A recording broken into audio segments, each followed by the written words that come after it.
환자 보호자분이세요? 간호사의 목소리에 저는 숨을 헐떡이며 응급실 커튼을 열었습니다. 그리고 그 자리에서 얼어붙었습니다. 링거줄이 꽂힌 딸의 손등. 핏줄이 파랗게 드러난 그 손은 뼈만 앙상했습니다. 움푹 들어간 볼, 핏기 하나 없는 창백한 얼굴. 이게 제 딸 맞나요? 심한 과로와 영양실조입니다. 단기간에 살이 급속도로 빠진 것 같습니다. 계속 이렇게 지내시면 더 큰 문제가 생길 수 있습니다. 의사의 말이 귀에 들어오지 않았습니다. 저는 딸의 차가운 손을 잡았습니다. 민정아, 무슨 일 있어? 엄마한테 말해봐. 딸이 입술을 떨며 말했습니다. 엄마, 지연이가. 지연이, 신우이 딸, 지연이. 그 순간 제 안에서 무언가 툭 끊어지는 소리가 들렸습니다. 40년을 참아온 무언가가 폭발했습니다. 이제 더는 참지 않겠어. 절대로. 새벽 5시, 손가락 통증으로 잠에서 깼습니다. 관절염은 날이 갈수록 심해지더라고요. 손가락 마디마디가 뒤틀려 있고 아침이면 더 뻣뻣하게 굳어 있었죠. 천천히 손을 펴보려 애쓰는데 오른손 약지가 완전히 구부러진 채 펴지질 않았습니다. 아휴. 작은 신음이 새어나왔지만 옆에서 자는 남편을 깨우지 않으려 조심했습니다. 제 남편 성호는 코를 골며 편안하게 자고 있었습니다. 저는 침대에서 조용히 일어나 부엌으로 향했어요. 부엌 창문 너머로 어스름한 새벽 하늘이 보였습니다. 따뜻한 물에 손을 담갔어요. 따뜻한 물이 통증을 조금은 덜어주는 것 같았죠. 5분쯤 지났을 때 손을 꺼내 천천히 주물렀습니다. 오늘은 신우이 윤자가 친구들과 모임이 있다며 반찬을 좀 준비해달라고 했거든요. 더덕무침이랑 잡채 좀 해놔. 그리고 고추장도 좀 싸오고. 이번엔 음식 맛 제대로 확인해. 저번에 간이 안 맞더라. 친구들이 까다로워서 말이야. 나 창피하게 만들지 말고. 어제 윤자에게서 걸려온 전화였습니다. 거절할 수 없는 명령이었죠. 저는 늘 그랬듯이 네, 아가씨. 오후에 갖다 드릴게요라고 말했습니다. 냉장고를 열었어요. 며칠 전 시장에서 사온 더덕을 집어들었습니다. 더덕 껍질을 벗기는 일은 손에 힘이 많이 들어가는 작업이에요. 하지만 저는 익숙한 손놀림으로 천천히 껍질을 벗기기 시작했습니다. 더덕을 하나하나 방망이로 두들겨 부드럽게 만들고 들기름에 지져 양념을 묻혔습니다. 1시간 반이 지났을까요? 더덕 무침이 완성됐어요. 고추장 양념이 잘 배어든 더덕은 윤기가 흘렀습니다. 이제 잡채를 만들어야 했죠. 당면을 삶고 야채를 채 썰고 고기를 볶고 모든 과정이 제 손가락에는 고문이었어요. 엄마, 괜찮아요? 민정이가 부엌으로 들어왔습니다. 출근 준비를 하던 딸이 제 얼굴을 보더니 걱정스러운 표정을 지었죠. 응, 괜찮아. 넌 어서 회사 가. 또 고모한테 갖다 주는 거예요? 엄마 손 아픈 거 고모도 알잖아요. 민정이 목소리에 분노가 섞여 있었어요. 하지만 저는 고개를 저었습니다. 괜찮아. 엄마는 이런 거 익숙해. 내가 늦겠다. 어서 가. 민정이는 슬픈 얼굴로 현관문을 나섰어요. 다녀오겠습니다. 하는 민정이 목소리가 힘없이 들렸습니다. 제가 25에 이 집안으로 시집왔습니다. 당시 시어머니는 엄격하고 무서운 분이었어요. 아들 셋의 딸 하나를 두셨는데 특히 막내 며느리인 저한테 가혹하셨죠. 며느리가 부엌 일도 제대로 못하면 어떡하니? 너희 친정에서 뭘 가르쳤어? 김장철이면 배추 100포기를 저 혼자 손질해야 했어요. 명절이면 시누이 윤자가 친정 나들이를 하는 동안 저는 부엌에서 나올 수가 없었습니다. 차례상을 차리고 설거지를 하고 또 손님 접대를 하고 시누이 윤자는 어릴 때부터 오빠들에게 귀여움을 받으며 자란 막내딸이었어요. 시집을 가서도 친정을 자주 들락거렸죠. 그럴 때마다 저를 마치 자기 집 식모처럼 부렸습니다. 올케, 내 방 좀 청소해줘. 이따 친구들 데려올 거야. 올케, 배고픈데 뭐 좀 해줘. 뭐 해? 빨리 해와. 올케, 내 옷 좀 다려줘. 주름 하나 없게 빳빳이 다려. 저는 항상 네, 아가씨라고 대답했어요. 조금이라도 시누이의 기분이 상하는 날 저는 시어머니에게 불려가 호되게 꾸중을 들어야 했거든요. 우리 딸이 시집도 갔는데 친정 와서 편히 쉬게 해줘야지. 내가 이 집 며느리면 그 정도는 당연히 해야 하는 일이다. 그렇게 시간이 흐르고 고된 일로 제 손가락은 점점 굽어가기 시작했어요. 추운 겨울날 찬물에 손을 담가 빨래를 하고 뜨거운 물에 화상을 입고 반복되는 손놀림으로 관절에 무리가 갔던 거죠. 딸 민정이가 태어난 건 시집 온 지 3년째 되던 해였어요. 저는 그토록 바라던 딸을 품에 안았습니다. 작고 연약한 생명이었죠. 민정이를 보며 다짐했어요. 이 아이만큼은 나처럼 살게 하지 않을 거야. 절대로. 제가 40이 되던 해 시어머니가 세상을 떠나셨어요. 솔직히 조금은 안도했습니다. 이제는 조금 편해지겠구나 하는 생각이 들었죠. 하지만 그건 착각이었어요. 시어머니가 돌아가시자 윤자는 저희 집에 제 집 드나들듯 찾아오기 시작했습니다. 올 때마다 윤자는 백화점 쇼핑백을 들고 나타났어요. 명품 브랜드 로고가 선명한 가방을 메고 비싼 향수 냄새를 풍기며 현관문을 열었죠. 화려한 디자이너 옷에 손목엔 반짝이는 시계, 발끝부터 머리끝까지 돈을 두르고 다니는 사람이었습니다. 저는 그런 윤자 옆에서 늘 초라했어요. 시장에서 산 면바지에 몇 년째 입은 티셔츠, 바래진 앞치마를 두른 채로 시누이를 맞이했죠. 제 옷 한 벌 사는 돈이면 민정이 학원비를 낼 수 있고 남편 양말 몇 켤레를 살 수 있었으니까요. 초라한 제 모습 앞에서 윤자는 예전보다 더 당당하게 저를 부렸죠. 올케, 우리 엄마가 예전에 자주 해주던 더덕무침 있잖아. 그거 좀 만들어봐. 요즘 그게 너무 땡기네. 올케, 아까 빨래방에 넣어놓은 내 셔츠 있지? 빨래 좀 해놔. 세탁소 맡기지 말고 손빨래로. 괜히 우리 오빠 돈 쓰지 말고. 저는 속으로는 무언가 차올랐지만 여전히 네, 아가씨라고 대답했어요. 참는 게 익숙해져 버린 저는 거절할 수가 없었습니다. 아픈 손가락을 주무르고 있는 저를 보며 남편은 옆에서 늘 이렇게 말했습니다. 여보, 우리 윤자가 엄마 가시고 외롭고 힘들 거야. 당신이 좀 이해해. 저희 남편은 착한 사람이지만 갈등을 피하는 데 익숙한 사람이기도 했죠. 제가 힘들어하는 걸 몰랐을까요? 알고 있었을 거예요. 하지만 애써 외면했던 것 같습니다. 저만 희생하면 집안에 평화가 찾아왔으니까요. 민정이가 중학생이 되던 해, 시누이 딸 지연이도 사춘기가 됐어요. 윤자가 과잉 보호하며 키운 지연이는 어릴 때부터 제멋대로 자랐습니다.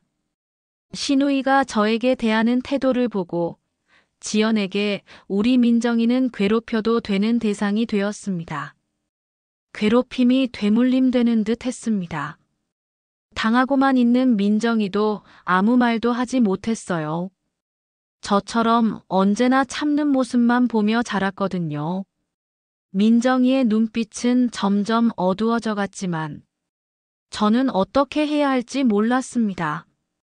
어느 날 민정이가 울면서 제게 달려왔어요. 엄마, 내 돈이 없어졌어. 서랍에 넣어둔 돈. 저는 번뜩 지연이가 생각났습니다.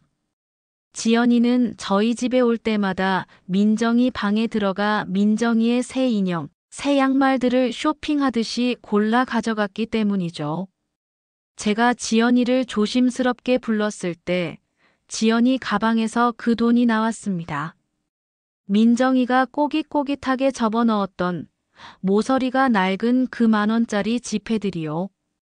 지연아, 이게 뭐니? 아, 그거? 민정이가 나 생일 선물 사라고 준 거예요. 거짓말. 나 그런 적 없어. 민정이가 처음으로 큰 소리를 냈어요. 그때 윤자가 달려왔습니다. 뭐야, 무슨 일이야? 너 뭔데 왜 우리 지연이한테 소리를 질러? 아가씨, 지연이가 민정이 돈을 가져갔어요. 민정이가 한 푼, 두 푼 모은 돈을. 뭐, 가져갔다고? 야, 옳게 우리 지연이 도둑 취급하는 거야? 설사 우리 지연이가 가져갔다 해도 애들끼리 그럴 수도 있는 거지. 끝까지 것 가지고 너무 유난 떠는 거 아니야? 하지만 아가씨, 이건 아니, 진짜 가관이네. 몇 푼 되는 게 그게 돈이야? 우리 지연이 학원비가 한 달에 100만 원이 넘는데 고작 그 돈 가지고 도둑 취급을 해? 야, 너 지금 내 딸 도둑 만드는 거야? 큰 소리가 나자 남편이 방에서 나왔어요. 여보 윤자 말대로 애들끼리 그럴 수도 있는 건데 큰 소리 내지 맙시다. 민정아, 너도 동생한테 양보해 그냥. 싫어요. 제가 모은 돈이에요. 야, 어른한테 대들어? 윤자가 소리쳤습니다. 옳게, 당신 딸 버릇 없는 거 봐. 에휴, 역시 엄마가 저러니까 딸도 그렇게 돈에 집착하는구만. 민정이가 그날 처음으로 제 앞에서 목 놓아 울었어요. 그리고 저는 바보같이 또 아무 말도 하지 못했습니다. 세월이 흘러 민정이가 대학을 졸업하고 취직을 했습니다. 저는 가슴이 벅찼어요. 사회에 첫 발을 내딛은 제 딸이 저는 자랑스러웠어요. 민정아, 축하해. 엄마가 오늘은 내가 좋아하는 갈비찜 해줄게.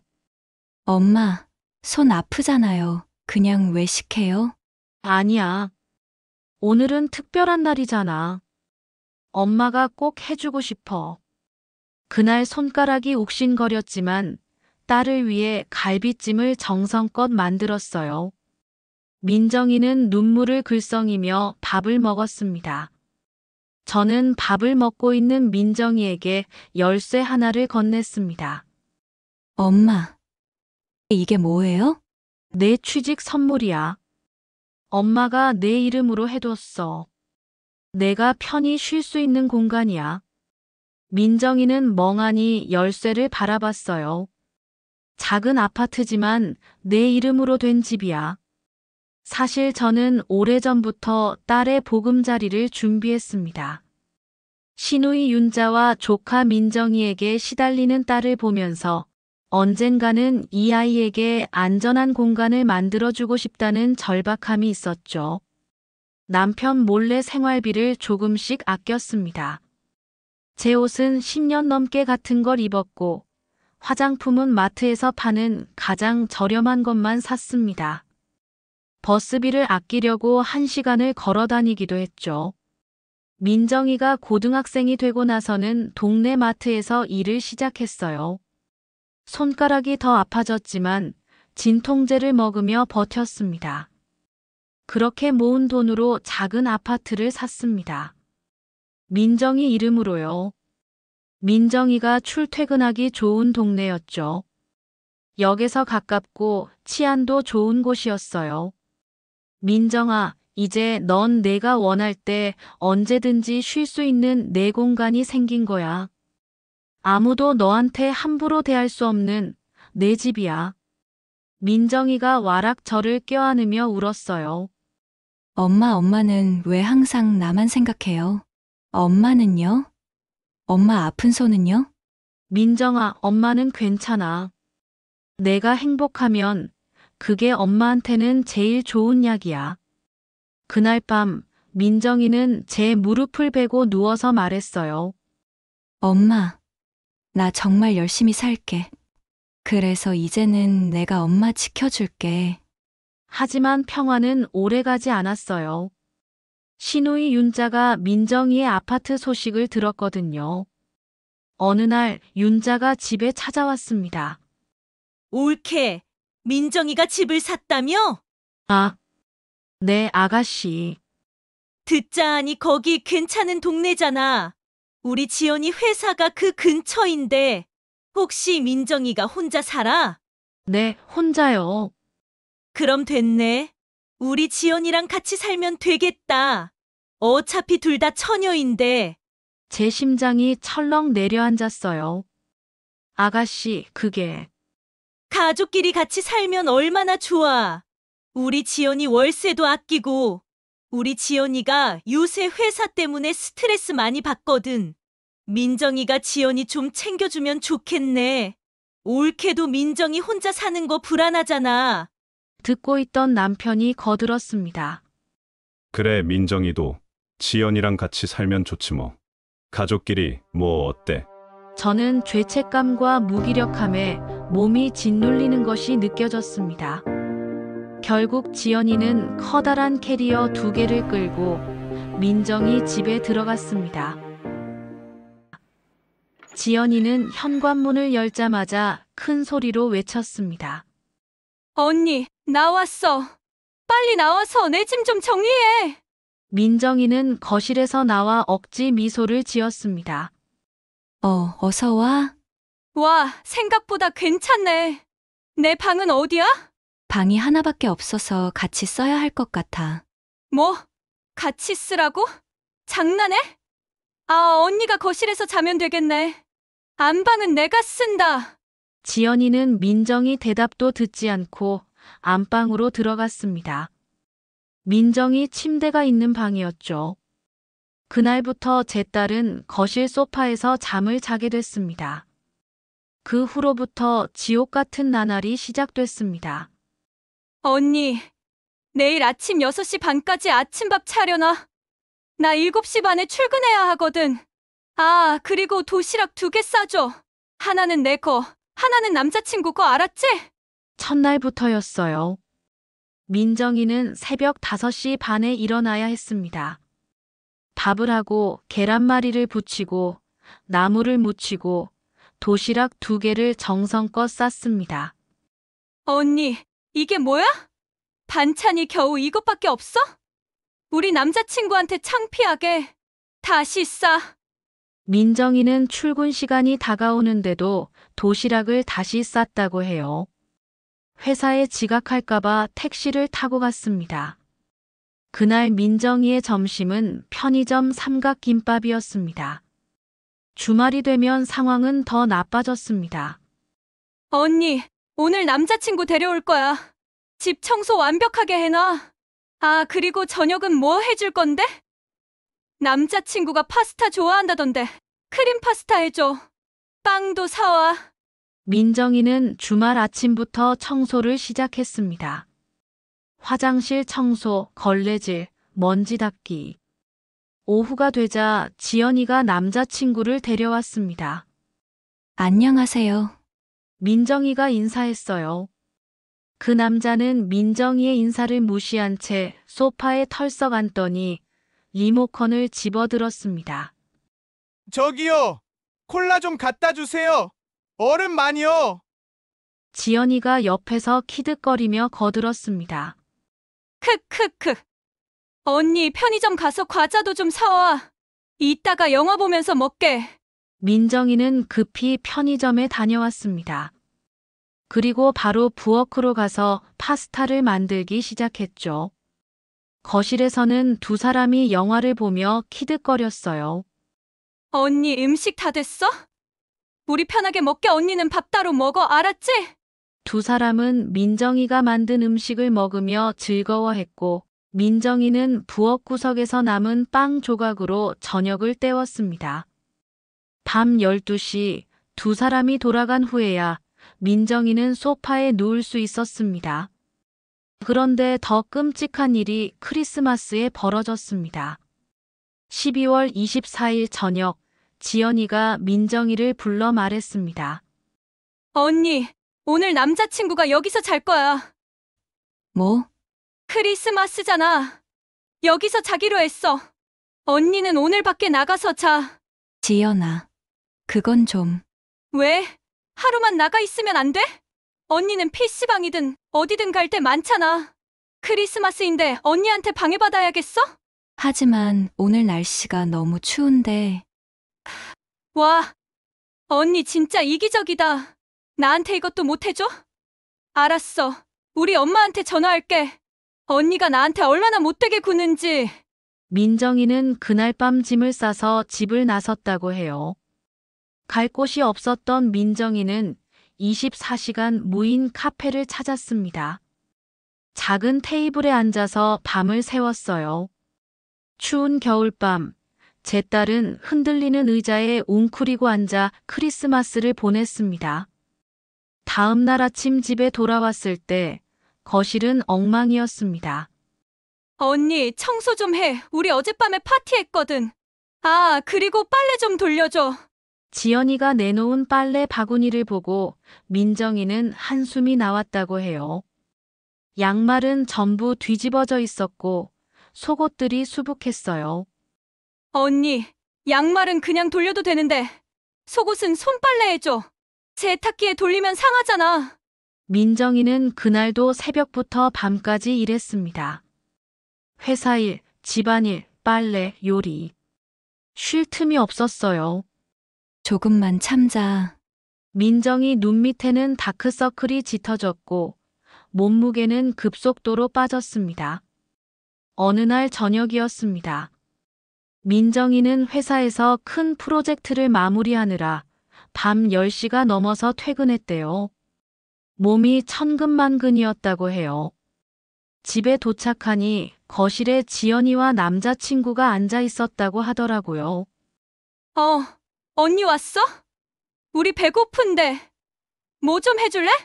민정이는 현관에서 멈춰 섰대요. 나 너무 피곤해서. 지금까지 언니 기다렸는데. 그럼 우리는 뭐가 돼? 민정이는 가방을 내려놓고 부엌으로 갔습니다. 두 사람에게 야식을 만들어준 뒤 부엌 바닥에 주저앉아 조용히 울었다고 하더라고요. 나는 왜 이렇게 사는 거지? 다음 날 아침, 민정이는 일어나지 못했어요. 몸에 열이 펄펄 끓었다고 해요. 하지만 지연이는 그런 민정이를 아랑곳하지 않고 소파에 누워있는 민정이를 거칠게 흔들었습니다. 언니 아침 안 먹어? 나 출근해야 하는데. 언니가 안 해주면 나 어떡해? 미안해. 오늘 몸이 안 좋아서. 아침 안 차려줄 거면 미리 말을 했어야지. 진짜 짜증나. 지연이는 불만스러운 목소리로 나가버렸습니다. 민정이는 소파에 누워 천장을 바라봤습니다. 머리는 깨질 듯 지끈거렸고 온몸은 바늘로 찔리듯 아팠습니다. 민정이는 겨우 회사에 갔지만 결국 점심시간에 사무실에서 쓰러지고 말았어요. 동료들이 놀라 구급차를 불렀습니다. 환자분, 괜찮으세요? 민정이가 눈을 떴을 때 병원 응급실이었습니다.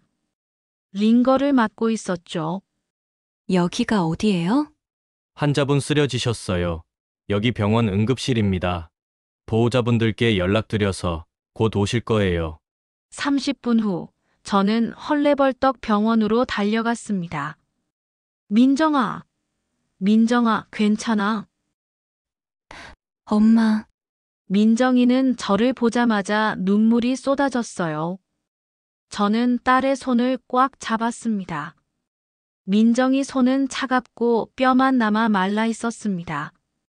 의사 선생님이 설명하셨어요. 심한 스트레스와 과로로 인한 탈진 증세입니다. 영양 상태도 좋지 않고요. 최근에 무리를 많이 하셨나 봐요. 네. 우리 민정이가요?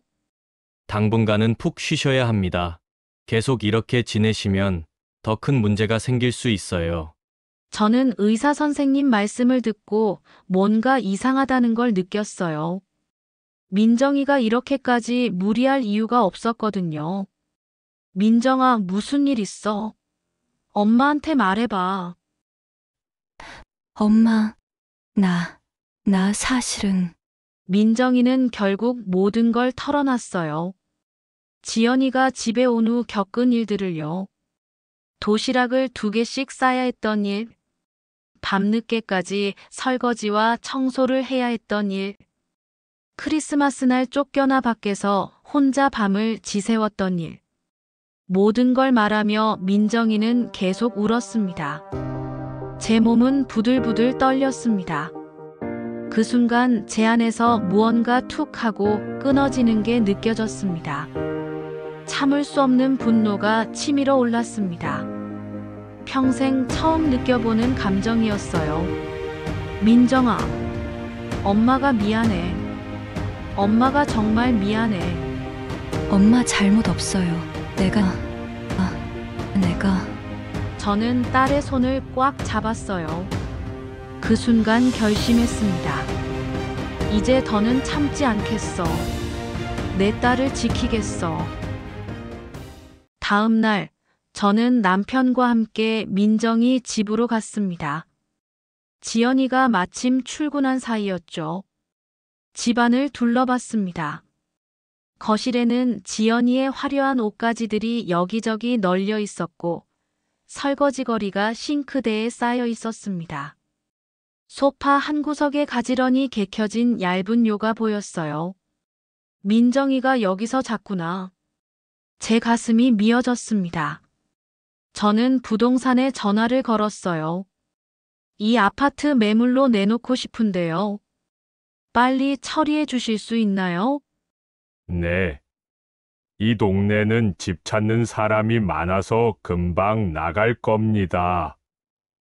그럼 부탁드릴게요. 그리고 근처에 투룸 아파트 하나 더 알아봐 주세요. 조금 작아도 괜찮아요. 일주일 후, 지연이가 남자친구와 제주도 여행을 간다고 했어요. 저는 그 기회를 놓치지 않았습니다. 지연이가 떠난 그날, 이사업체를 불렀어요. 민정이 짐을 모두 새 아파트로 옮겼고, 새로운 집주인이 곧 이사를 왔습니다. 민정이의 새 아파트는 15평짜리 작은 곳이었지만 깨끗하고 아늑했어요. 민정이 편히 잘 수 있는 침대를 놓고 거실에 작은 소파를 배치했습니다. 저는 부엌에서 커튼을 달고 화분을 놓았어요. 엄마, 이게 뭐예요? 민정이가 새 집에 도착해서 눈이 휘둥그레졌어요. 내 새 집이야. 이제 여긴 아무도 못 들어와. 내 공간이야. 엄마, 고모는? 지연이는? 신경 쓰지 마. 엄마가 다 해결할 거야. 민정이는 저를 끌어안았습니다. 우리는 한참을 그렇게 서 있었어요. 며칠 후, 지연이가 여행에서 돌아왔어요. 집 앞에 도착한 지연이는 열쇠로 문이 열리지 않자 당황했습니다. 뭐야, 이거? 지연이는 문을 세차게 두들기며 소리쳤습니다. 언니, 문 열어. 나 피곤하단 말이야. 언니! 아무 대답이 없었어요. 야, 박민정! 문 열라고! 그때 문이 열렸습니다. 하지만 나온 사람은 민정이가 아니었어요. 누구세요? 왜 이렇게 시끄럽게 구세요? 30대 초반으로 보이는 낯선 여자였습니다. 네? 누구세요? 여기 내 집인데요? 무슨 소리예요? 여기 제가 며칠 전에 계약한 집인데요. 어제 이사 왔어요. 뭐라고요? 지연이의 얼굴이 하얗게 질렸어요. 지연이는 황급히 민정이에게 전화를 걸었습니다. 야, 지금 무슨 일이야? 이게 뭔 짓이야? 난 내 하인이 아니야. 이제 너도 내 힘으로 살아. 나는 더 이상 내 수발 드는 거 하지 않아. 민정이는 전화를 끊어버렸습니다. 지연이는 분노로 얼굴이 새빨개져 곧바로 시누이 윤자에게 전화했죠. 엄마, 큰일 났어. 민정이가 나를 내쫓았어. 1시간 후 윤자가 우리 집으로 쳐들어왔습니다. 옳게, 나와봐. 저는 담담하게 현관문을 열었어요. 왜 그러세요, 아가씨? 왜 그러냐고? 그걸 지금 몰라서 물어? 우리 지연이를 왜 내쫓은 거야? 너 미쳤어? 내쫓은 게 아니에요. 우리 민정이가 이제야 제 집을 되찾은 거죠. 말도 안 돼. 그 집은 원래 우리 지연이랑 같이 쓰기로 한 거잖아. 우리 지연이 집이랑 다름없다고. 참나. 제 딸이 왜 그래야 하죠? 제 목소리는 차분했지만 단호했습니다. 윤자는 제 달라진 태도에 당황한 것 같았어요. 너 지금 나한테 대들는 거야? 대드는 게 아니에요.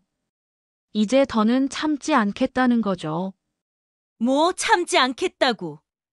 너 어디서 감히. 그때 남편이 방 안에서 나왔습니다.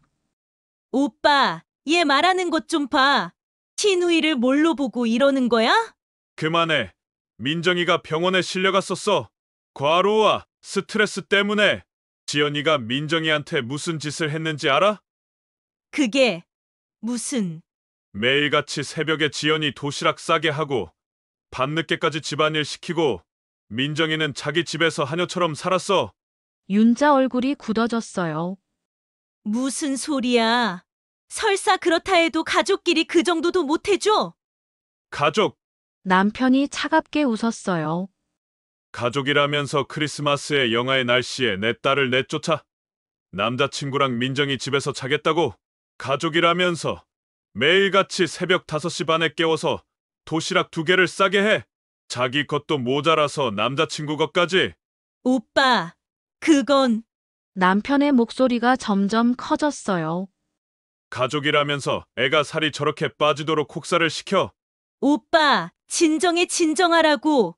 남편이 윤자에게 한 걸음 다가갔어요. 윤자야, 너는 평생 우리 집에 기생하며 살았어. 엄마 살아계실 때도, 엄마 돌아가신 후에도 우리 마누라 해준 반찬 먹고, 우리 마누라가 빨아준 옷 입고, 우리 마누라 부려먹으면서 한 번이라도 고맙다고 한 적 있어? 없어. 단 한 번도 없었어. 오히려 더 당당하게 더 많은 걸 요구했지. 우리 마누라 손가락 보여? 이렇게 휘어진 거 다 너 때문이야. 너랑 엄마를 위해 매일 음식 만들고 빨래하고 집안일 하느라 이렇게 된 거야. 남편의 목소리가 떨렸어요. 그것도 모자라 이번에는 내 딸이 우리 딸한테 똑같은 짓을 했어. 아니, 더 심한 짓을 했어. 윤자의 얼굴이 창백해졌어요. 오빠 왜 그래 정말. 그건 당연히 올케랑 민정이가 해야 하는 일이잖아. 이제 그만해. 너랑 지연이 다신 우리 딸 앞에 나타나지 마. 우리 마누라한테도 다시는 연락하지 마. 오빠, 그게 무슨 소리야? 나는 진작에 연을 끊었어야 했어. 우리 마누라가 당하는 걸 보고도 모른 척한 내가 한심하지. 하지만 이제는 아니야. 내 가족은 저 안에 있는 여자와 우리 딸뿐이야. 너희는 이제 남이야. 남편이 등을 돌렸어요. 오빠! 가. 다시는 우리 앞에 나타나지 마. 남편이 대문을 쾅 닫았습니다. 그날 밤 남편과 저는 거실에 마주 앉았어요. 당신한테 미안해. 그동안 당신만 힘들게 했어. 민정이가 쓰러졌을 때 정말 죄책감이 들었어. 내가 딸을 제대로 보호하지 못했구나. 아버지 자격이 없다는 생각이 들었어. 남편의 눈가가 붉어졌어요. 이제부터라도 제대로 할게. 당신과 민정이를 지킬게. 약속해. 저는 남편의 손을 잡았습니다. 굽은 손과 거친 손이 포개졌어요. 고마워요. 이제라도 제 편이 되어줘서. 우리는 한참을 그렇게 앉아 있었습니다. 그날 이후 민정이는 새 아파트에서 아침을 맞았어요. 햇살이 창문을 통해 들어왔습니다. 민정이는 이불 속에서 천천히 일어났죠. 방은 작았지만 아늑했어요. 민정이의 물건들만 있었고 아무도 방해하지 않았습니다. 민정이는 점점 건강을 되찾아갔습니다. 퇴근 후에는 집에서 편히 쉬거나 친구들을 만나거나 책을 읽었죠. 주말에는 저와 함께 시장에 가서 장을 보기도 했어요. 민정아, 이 고등어 싱싱하다. 하나 사갈까? 좋아요. 엄마 구이 해 먹어요. 우리는 시장을 걸으며 이야기를 나눴습니다. 저는 딸의 밝은 얼굴을 보며 흐뭇해했어요. 민정아, 요즘 회사는 어때? 좋아요. 새 프로젝트 시작했는데 재미있어요. 그래. 무리하지 마. 걱정 마요. 엄마, 주말에는 집에서 편히 쉬기도 해요. 민정이 얼굴에는 웃음이 가득했어요. 저는 그 모습을 보며 눈시울이 뜨거워졌습니다. 잘했어. 내가 잘한 거야. 그날 이후 신우이와 더 이상 연락하지 않았어요. 가끔 명절 때 문자가 오는 정도였죠. 저는 답장을 짧게 보냈습니다. 예전처럼 먼저 연락하거나 음식을 해다 주지 않았어요. 남편은 달라졌습니다. 주말이면 저와 함께 민정이 집에 가서 전구도 갈아주고 고장난 곳을 고쳤죠. 아빠, 고마워요. 그동안 못해줘서 미안하다. 남편은 진심으로 말했어요. 어느 일요일 오후 민정이 집 거실에 우리 세 사람이 모여 앉았습니다. 커피를 마시며 이야기를 나눴어요. 민정아, 너 요즘 얼굴이 정말 보기 좋아졌다. 남편은 웃으며 말했죠. 그래요? 잘 먹고 잘 자니까 그런가 봐요. 그게 좋은 거지. 건강한 게 제일 중요해. 저는 딸의 손을 잡았습니다. 민정아, 엄마가 너한테 미안한 게 있어. 뭐가요? 너한테 잘못 가르쳤어. 참는 게 미덕이라고, 양보하는 게 좋은 거라고. 그게 다 엄마 잘못이야. 엄마, 이제는 내 행복을 먼저 생각해. 참지 말고 내가 하고 싶은 대로 살아. 내 인생이야. 민정이 눈에서 눈물이 흘러내렸어요. 고마워요. 엄마, 엄마가 있어서 정말 다행이에요. 우리 세 사람은 서로를 끌어안았어요. 오랜만에 느끼는 평화였습니다. 다음 날 아침, 저는 거울 앞에 섰습니다. 저 자신을 바라봤어요. 주름이 늘었고 머리카락에 흰머리가 섞여 있었죠. 손가락은 여전히 굽어 있었습니다. 하지만 달라진 게 있었어요. 눈빛이었습니다. 예전처럼 지쳐 보이지 않았어요. 오히려 평온하고 단단해 보였죠. 저는 손을 펼쳐봤습니다. 굽은 손가락들, 그간의 시집살이가 남긴 흔적. 하지만 이제는 이 손이 부끄럽지 않았어요. 이 손으로 딸을 지켜냈으니까요. 참는 게 미덕이 아니었어. 나 자신과 사랑하는 사람을 지키는 게 미덕이었어. 저는 깨달았습니다. 휴대폰에서 민정이한테 온 사진이 왔어요. 새 직장 동료들과 찍은 사진이었죠. 민정이는 환하게 웃고 있었습니다. 저는 사진을 보며 미소 지었어요. 딸의 웃음, 그게 제가 원했던 전부였습니다. 부엌으로 가서 커피를 내렸어요. 창문을 열자 봄바람이 들어왔습니다. 꽃향기가 났죠. 좋은 아침이야. 저는 혼자 중얼거렸습니다. 저는 커피를 한 모금 마셨어요. 쌉싸름하면서도 달콤한 맛이었습니다. 인생처럼요. 창밖으로 햇살이 쏟아져 들어왔습니다. 따뜻했어요. 제 굽은 손 위로 햇살이 내렸습니다.